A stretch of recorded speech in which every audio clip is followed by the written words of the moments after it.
가능하다는 생각에서 시작하는 삶의 위대함에 대하여. 내가 사는 빌라의 출입문은 조금 빡빡해서 생각보다 조금 더 힘을 줘서 밀어야 열린다. 그렇다고 엄청난 힘이 필요한 건 아니다. 유치원생도 혼자서 다닐 수 있을 정도니까. 그런데 참 놀라운 사실이 하나 있다. 유치원에 다니는 작은 아이도 열 수 있는 이 문을 3040 청년이 열지 못하는 경우가 많다는 것이다. 그 주인공은 바로 퀵서비스 배달원이다. 그들은 50% 이상의 확률로 출입문을 열지 못해서 내게 전화를 한다. 출입문이 잠겨 있으니 열어주세요. 라고 말이다. 하지만 우리 빌라의 출입문은 지난 10년 동안 단 한 번도 잠겼던 적이 없다.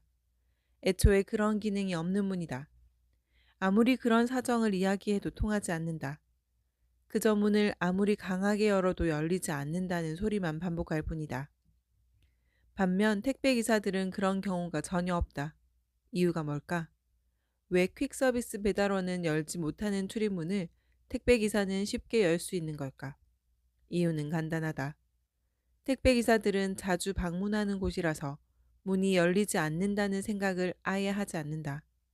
그러나 퀵서비스 배달원은 처음 방문한 곳이라서 문이 조금만 빡빡해도 쉽게 포기하고 문이 잠겨 있다고 생각한다. 잠겨 있다고 생각하니 조금 더 힘을 주려는 시도 자체를 하지 않는 것이다. 문이 잠겨 있다는 그 생각이 유치원에 다니는 아이들도 쉽게 여는 문을 열지 못하게 하는 셈이다.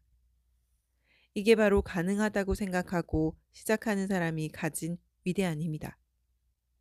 유치원에 다니는 작은 아이들이 빡빡한 그 출입문을 열 수 있는 이유는 시작부터 가능하다고 생각해서다.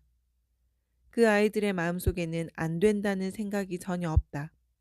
하지만 아이들과 비교할 수 없을 정도로 건장하지만 퀵서비스 배달원이 문을 열지 못하는 이유는 잠겨 있어서 불가능하다고 이미 스스로 결론을 내렸기 때문이다. 누구든 마찬가지다.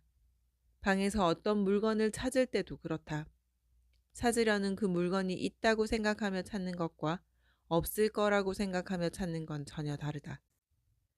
이처럼 마음의 힘은 현실의 격차를 가볍게 추월해서 된다고 생각하며 시작하는 사람의 힘은 측정이 불가능할 정도로 세다.